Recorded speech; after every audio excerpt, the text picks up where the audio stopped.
presentasi dari 5 artikel yang saya buat. Pembahasan yang pertama yaitu kajian metode persalinan normal dengan bantuan cermin pada persalinan skala 2 Ibu Primi Gravida. Persalinan dengan menggunakan cermin merupakan metode yang efektif karena dapat mempercepat proses persalinan skala 2 pada ibu primi gravida.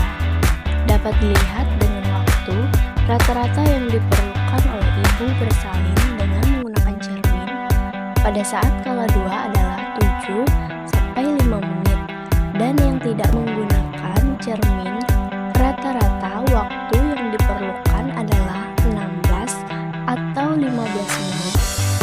Metode persalinan dengan menggunakan cermin memiliki efektivitas yang baik karena dapat meningkatkan frekuensi mengejan dan lama waktu dalam mengejan. Penggunaan alat bantu cermin dalam proses mempercepat kemajuan persalinan pada skala 2 dapat meningkatkan motivasi ibu secara fisikis dan emosional, sehingga mencegah dan atau menurunkan prevalensi persalinan patologis. Kemudian pada pembahasan kedua yaitu mengurangi nyeri persalinan dengan teknik breathing ball. Persalinan dan kelahiran merupakan proses fisiologi yang harus dialami oleh seorang ibu. Rasa nyeri selama persalinan disebabkan oleh skala 1, persalinan yang kontraksinya menyebabkan dilatasi dan penifisan serviks serta iskemia rahim akibat kontraksi arteri miometrium. Kontraksi ini menyebabkan adanya pembukaan serviks untuk memulai terjadi persalinan. Berbagai upaya dilakukan untuk menurunkan nyeri persalinan, baik secara farmakologi maupun non-farmakologi. Metode non-farmakologi yang dilakukan ialah distrasi dengan breathing ball. Pengaruh breathing ball terhadap pengurangan nyeri persalinan pada kelas 1 fase aktif, dan untuk ibu bersalin ini dapat digunakan sebagai salah satu cara mengurangi angka kesakitan secara non-farmakologi bagi ibu saat persalinan. Lanjut pada pembahasan ketiga, efektivitas dan keamanan elektroakupuntur pada manajemen nyeri persalinan. Nyeri persalinan menjadi suatu kendala yang menghambat suksesnya persalinan pervaginam dan tidak tahan terhadap nyeri saat persalinan, menjadi penyebab meningkatnya permintaan seksio kaisaria atau yang dikenal dengan SC, di mana tindakan SC sendiri meningkatkan risiko morbiditas dan mortalitas terhadap ibu. Manajemen nyeri di kamar bersalin, terutama saat ini, belum berjalan sebagaimana mestinya. Pasien bersalin belum mendapatkan pelayanan manajemen nyeri saat persalinan. Elektroakupuntur merupakan salah satu metode manajemen nyeri non-farmakologi yang terbukti efektif menurunkan nyeri dengan efek samping yang hampir tidak ada serta terjangkau. Pada penelitian ini menunjukkan efektivitas yang baik dalam mengurangi nyeri persalinan, durasi persalinan serta aman, murah, dan mudah digunakan, efek samping yang tidak ada.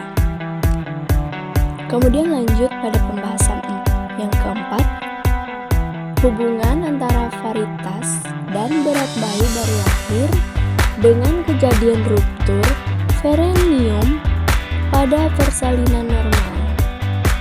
Ruptur perineum merupakan robekan pada ruang berbentuk jajaran genjang yang terletak di bawah dasar panggul yang terjadi secara alami tanpa tindakan pada saat persalinan. Ruptur perineum dapat terjadi karena perineum kaku, persalinan precipitatus, pimpinan persalinan yang salah, tidak terjalinnya kerjasama yang baik dengan ibu selama proses persalinan, varietas, berat bayi baru lahir, dan persalinan dengan tindakan vakum atau forceps.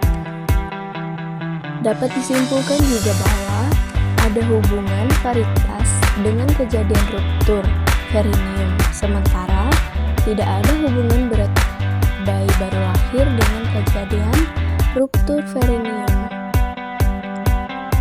Selanjutnya, pada pembahasan kelima, edukasi kesiapan psikologis dan persiapan menjelang persalinan.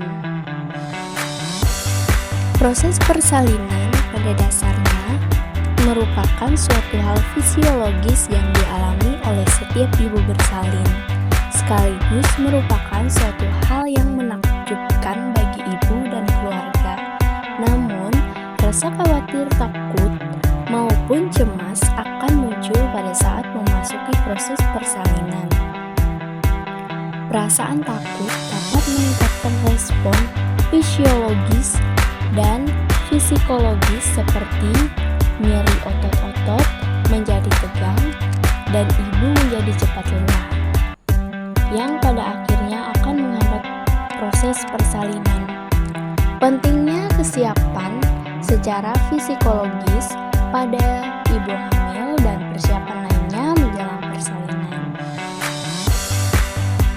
Ibu hamil dengan gangguan kesehatan psikologis misalnya stres dan kecemasan berisiko mengalami kelahiran prematur, lahir dengan berat yang rendah, perpanjangan durasi persalinan, gangguan kekebalan tubuh, gangguan metabolik dan obesitas, serta terjadi hipertensi dalam kehamilan dan depresi postpartum. Salah satu upaya untuk menurunkan gangguan kesehatan psikologis yang dihadapi ibu hamil adalah dengan program kelas ibu hamil. Sekian